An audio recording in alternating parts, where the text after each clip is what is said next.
and welcome to the first episode of Regrets and Rejects, the podcast about our mistakes and how we fix them. I'm your host, Rosemary Kelley. Today we talk about the 1918 flu epidemic and how it compares to the current COVID-19 pandemic. Our guest today is Miss Mandy Higgins, a historian and community engagement administrator for the Kentucky Historical Society. Hello. Hi, how are you, Rosemary? I'm doing well. How are you? I'm well, thank you. Great, fantastic. Okay, we'll go ahead and jump into these questions. Thank you again for being on our podcast this week. We're happy to be here. Thank you. Or I'm happy to be here. All right, if you don't mind to just give us a little background about the 1918 pandemic. What actually occurred during that period and how did the world actually recover? Yeah, so the 1918 pandemic is sometimes called the Spanish flu, which is a complete misnomer. It was a flu pandemic that started in the United States in the fall of 1918 and continued through early 1920, really. So there was waves. You know, if you've listened to any of Governor Beshear or the national broadcasts about the COVID pandemic, you'll hear about St. Louis and Louisville and Philadelphia and these waves of infection.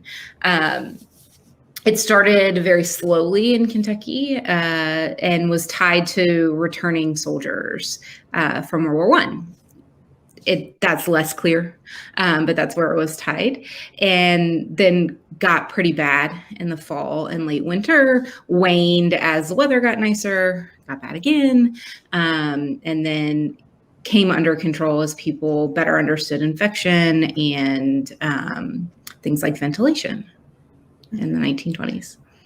In some of my previous research, I kind of looked into it beforehand. They say that it comes from the H1N1 virus with genes of avian origin. Is that something similar to, say, bird flu? So H1N1 is bird flu, but I'm not a scientist. I'm just a historian. So I can't, I don't know the intricacies of various genomes of where the flu virus, how it mutates and where it comes from. But the flu is a respiratory virus like other flus that you may have heard of, like H1N1 or there are 5 viruses that circulate throughout the world, and each year that's why there's new vaccine. What sort of parallels do you see between the current pandemic and the 1918 flu epidemic?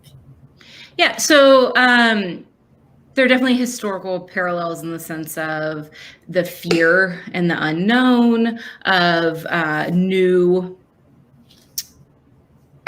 or a novel virus and how to fight that, concerns about personal safety and personal health, the ways we know that respiratory viruses travel through the air, and the focus on ventilation. So even in 1918 in the Lexington Leader, which was the newspaper, the Herald Leader, the precursor of that, the public health notices are talking about having better ventilation and making sure that air moves. So that's still a basic part of public health response to a new or novel virus. The ongoing uncertainty, the looking to neighbors and friends for coping, the focus on a local response. All of those are similar pieces. As you may have found in your research, we've now, in raw numbers, had the same or more deaths than were reported in the 1918 flu. So these are very deadly viruses. Schools are shut down. That happened in 1918 too. Kids were sent home. The University of Kentucky canceled classes, sent students home, became a site of treatment for folks who had caught the flu. So those same sort of, distance, masks, focusing on ventilation, all of that was there. And the real fear and the sort of surroundedness of, will this happen to me and how will it come, is there. There are differences too. It's always important. All this history is about context, so we can't make one-to-one comparisons. We can only say there are similarities or there are things that are driving us. So in 1918, for example, in the fall, Lexington published the addresses and names of folks who had caught the virus, which is, now we think, oh my gosh, why would that, what? Invasion of privacy. But that was a public health notice for folks to know, the same, what's interesting to me about thinking now about COVID-19 and the response to the 1918 pandemic is how quickly it faded from cultural and historical memory. So, even though folks are surrounded by sickness and illness and people die, many of us forget that it happened. You can take whole history classes in the 20th century and never talk about the Spanish flu. You could have. Now I would imagine that most people have added it to their syllabi. But when I was in undergrad, it wasn't high on the list of things that we talked about when we hit the 19-teens and 1920s. And reviewing, archival material and coming across diaries from 1918 to 1919 that talk about so much death, and immediately thinking, oh, that means World War I, not that means the 1918 epidemic. And that's what they were talking about, was the flu, actually. You brought up the register of people who they reported on it. Mm-hmm. And I was going to actually ask you about that. I got that from the LAX 15 article. Mm-hmm. Of course, today that is rather illegal. That's pretty much guaranteed. But do you think that maybe if there was some sort of system to know if there, like a general count of people in your area, not, of course, specific names, who had been infected, certain cases and certain hotspots could have been prevented? Again, I'm not an epidemiologist, so I don't, or a public health person. But I think, that's the point of why folks track testing and track positives, is to hope to be able to see hotspots, see places where it might be spreading. So in 1918, they're doing this because the way that they can share that information is through the newspapers, and folks know streets and they know each other and they know that that's where they're going to get information. And now we look to county maps and to, the color coding that comes out from the CDC or from the state health department. That piece is it's really shocking to us in the 21st century to think that they would post, the Lexington Leader is literally posting, if it was me, Dr. Higgins was stricken with the flu and she lives at blah, blah, blah on blah, blah, blah street with her children and her husband or whatever. And that seems so radically different, right? But it's actually pretty common in the early 20th century to publish street addresses and to publish people's homes. So it wouldn't have been seen as this gross violation in the same way that we would look at it today. But, standards change, privacy exists. I know we've been looking through old versions of the Eastern Progress, mm-hmm. and apparently we had a Gotham column, and people are just name dropping names, just first names, which is really crazy to think about how schools are that small and situations were that small where you knew people just by first names. Yeah. So, and you see that now, it's just changed. It's now you get that on TikTok or Instagram, or right? It's not like we're more private, and in some ways we've just shifted where that information would go and the ways that we view who can access that publicity. So we don't want, personal medical information being published in the newspaper, but people are willing to share their vaccination status or their positive or negative test results or those sorts of things on all kinds of social media platforms. So it's just a shift.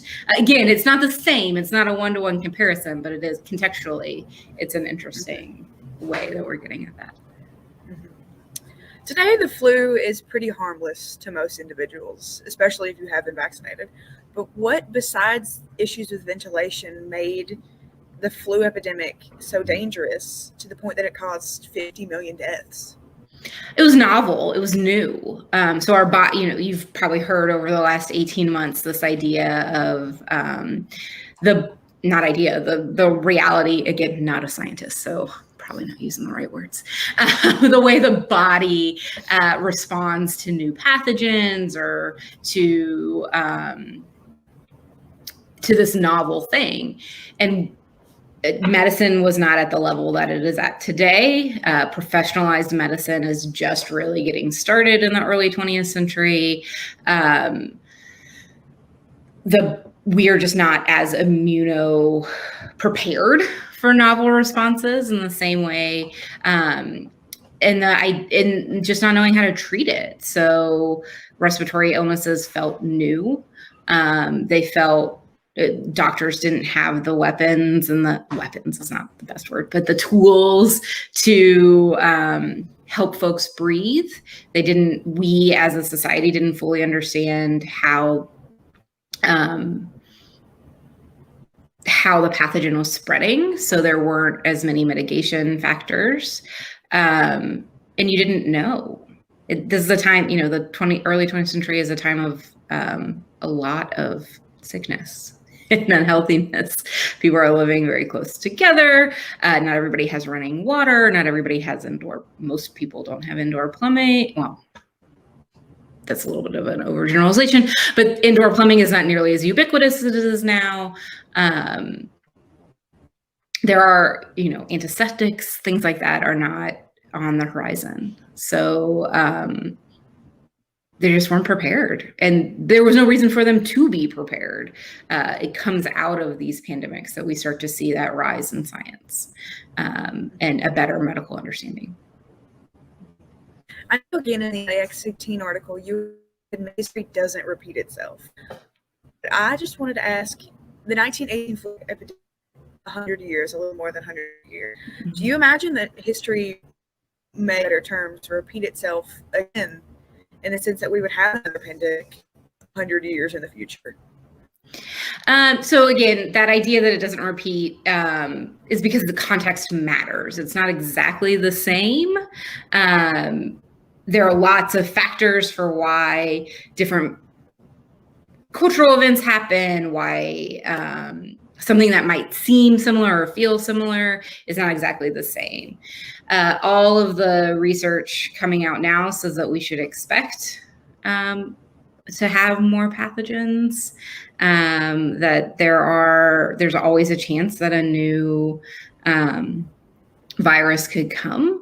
The flu pandemic is what we kind of associate with what happened with COVID-19 in 2020 and 2021, but it's not the only, throughout the 20th century, there were other pathogens, novel pathogens that are infecting people, trying to figure it out. Polio, in the 40s and 50s, 30s, 40s and 50s, polio is terrifying to parents, that their children may catch polio. Things like the AIDS epidemic, we see these pieces, and they don't always hit as large culturally as something like the 1918 flu. But yeah, it's very possible that we will have another pandemic within our lifetimes, and that's, none of us want to think about that right now, but it is possible. And hopefully we'll have learned a few things from surviving. Those of us that are lucky enough to survive this moment will have learned a few things and can pass that on and can continue to adapt and do better. Because that's what history allows us to do. We can use our past to better understand our present and to hopefully chart better futures. And to see where, things worked and things didn't, and how we can adapt those lessons to the current context. As the title suggests, Regrets and Rejects, this podcast is about our mistakes. What mistakes did health officials and other officials in different positions in society make in 1918 to cause such an epidemic, and did they do enough to prevent more sickness? I think they were doing the best they could. It's really hard to, it's a little easier right now because we're in the midst of it. But at times it feels very hard to look at the past, and we have to be very careful to not apply 2020 vision to the past. Historical actors, the people we're looking at, don't know the outcomes of their decisions. We do as historians. We can say, oh, well, that was dumb. They shouldn't have done that. But they didn't know that. They're just doing the best that they can. So there are some things we know that we know now were mistakes, or I would say probably regretful actions, allowing for large gatherings in the fall.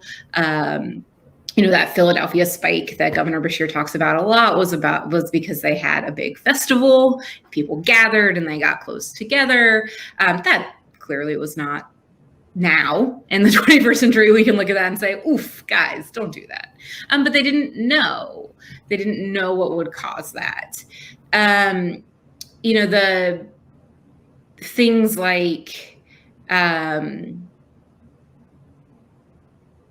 over-reliance on people doing the right thing.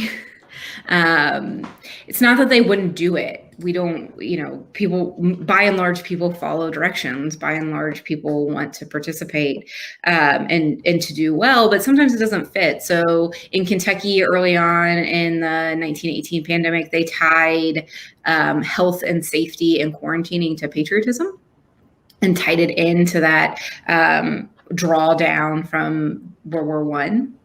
And that may not have been the best way to do that, as in a war that Americans were sort of hesitant to support and were only there for a short period of time. But they had to try. They were basically throwing noodles against the wall to see what would stick. So I think it's really hard for us it's really important for us to remember that as we think about mistakes. They can be mistakes and we should name them. But the way that we name them is actually to see how they apply going forward. Not in the moment, because of that contingency piece. So we know now that, convalescent medication may not have been the best thing. And we can think of that now as people are seeking treatments and seeking individual treatments in this moment of how to frame those conversations and how to show what we learned. So those sorts of things. You mentioned the treatment during 1918, and I understand that there were quite a few homeopathic medicines and treatments. And what did those include? So the, things like kind of, as you said, homeopathic. So, I don't know the specifics of each treatment. There are names for them. Maybe something that came out in 1919 was a plasma treatment, an early plasma treatment that was supposed to help a bit. But, thinking about that period, we have to think about who is your medical provider at that point. As I said, modern medicine is just on its way of getting going at this point. The early 20th century sees the professionalization of medicine at a higher rate than it had happened before that. So folks were used to getting treatment from people who would be called homeopaths, or today would be called homeopaths, or from your midwife, or from, a well-known person who was trusted, but it wasn't in this, hospitals are not necessarily, they exist and they're important, but they're not the only place that people are used to getting medicine in the early 20th century. So thinking about who people trusted and where they got their information and what they found. This is still a time when some American tourists are seeking out hot spring treatments.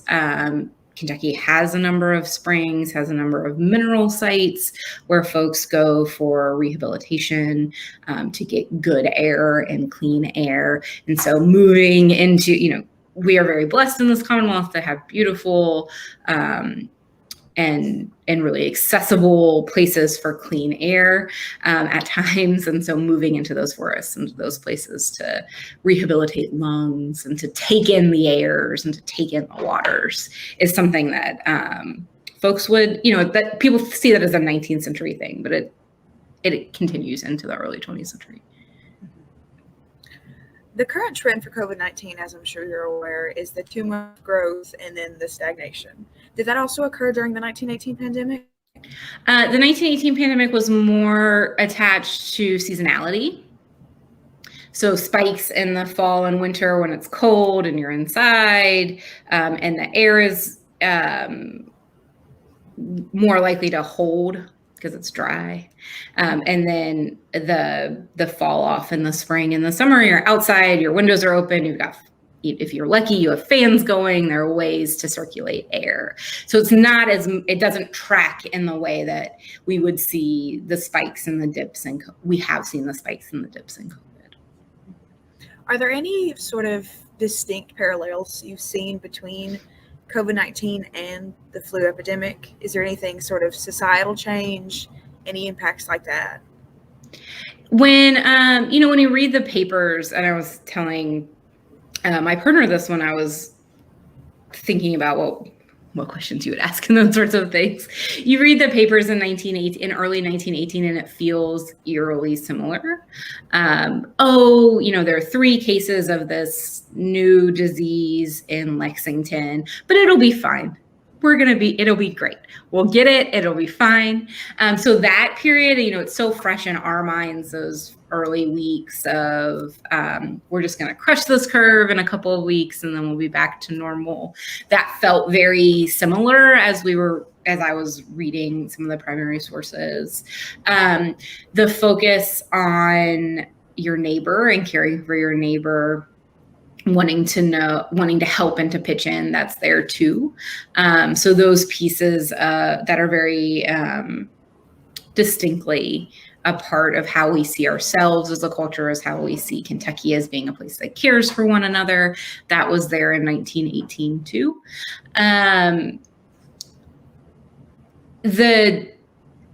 then the seeking of the push for new knowledge, for how to treat this, for how to advance beyond how to get past the pandemic, that is there too. Obviously, it's in a very different context of today. It's very mechanized and it's very scientific and very much a test and vaccine and those sorts of things. The vaccine doesn't exist for the flu at any wide level until the late 1930s.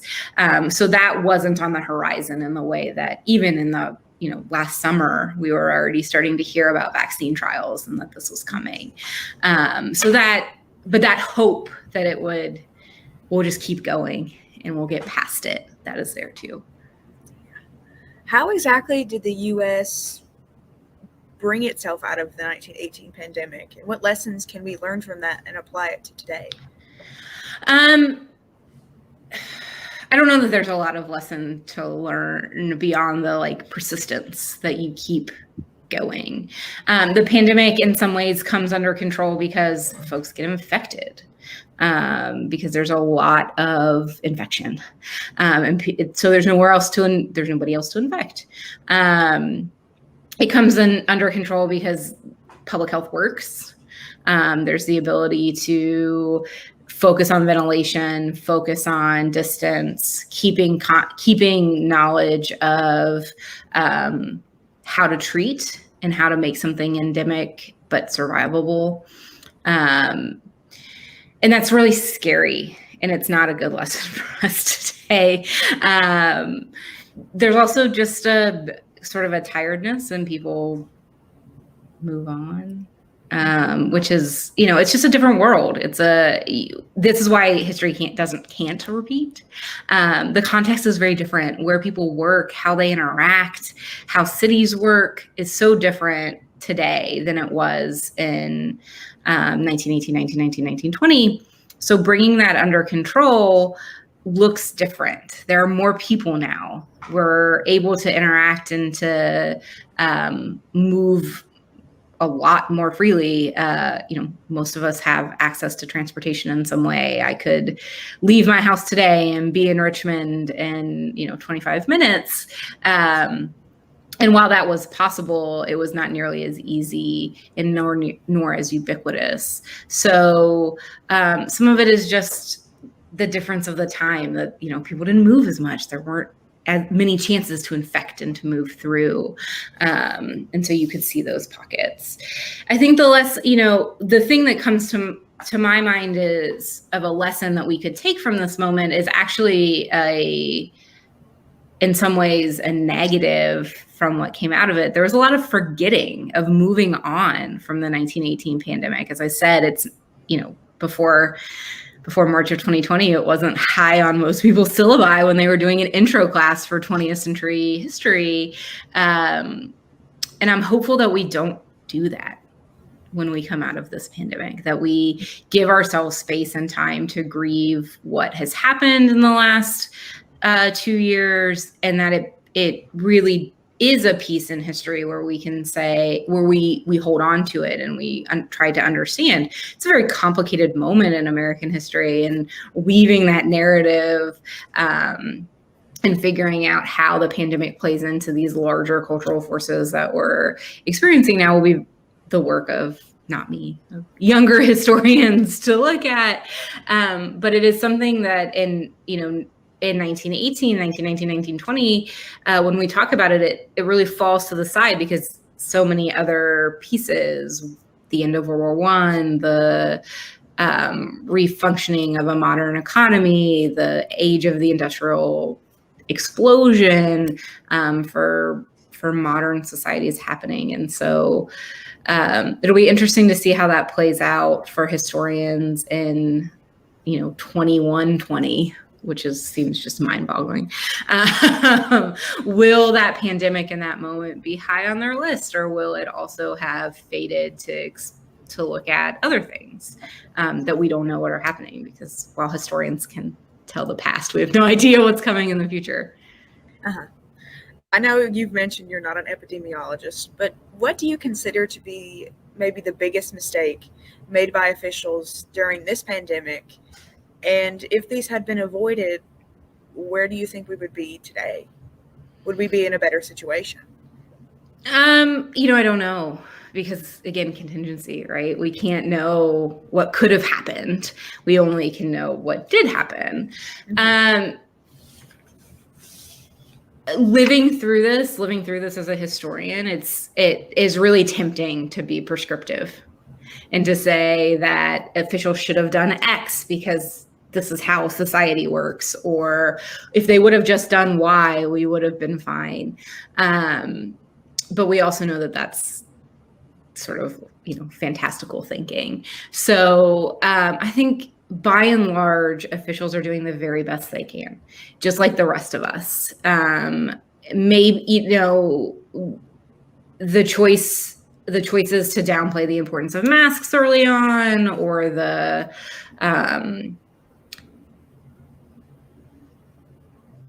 over cautiousness about some either implementing or rescinding restrictions. We can quibble about those, and that's a political science job, that's a citizen job, but my job as a historian is to capture those quibbles and to better understand how they play out and how that affects the way people are working and are experiencing their moment. So for me, I'm less able to prescribe in that way of like what could have been better, and more willing to look at what actually happened. And so decisions were made and we had to live with them, and we had to figure out how to survive and how to keep going. And we do that every day. And we're continuing to do that. And so, we don't know the outcome of increased vaccination rates or a continued wearing of masks. We won't know until we can put an end date on it and put that in. So, I leave that up to my smarter colleagues in the in the hard sciences and the communications realm. And then, lament with the rest of us about what we can't know, because choices were made and we have to live with them. Yeah, it is really interesting to think about how, I know they said this really early on, it's kind of faded out, how we are living through one of the major historic events. This will be chapters upon chapters in history books. Yeah. So it is really interesting. It's interesting. I used to joke about not wanting to live in interesting times, just wanted to study them. And that's, the hubris of youth also, because there are moments in every individual's lives that are historic. And sometimes it's a personal historic piece. And a lot of times it's these larger pieces that we're going through and we just don't realize it until, 10 years pass and you look back and you're like, oh yeah, that was a big change, or that was a big deal. Because this, you're a college student, you're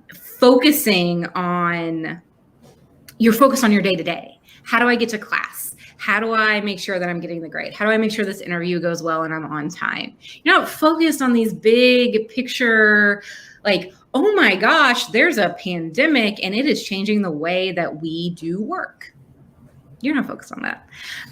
But you're going to graduate into a workforce that is going to require you to know that.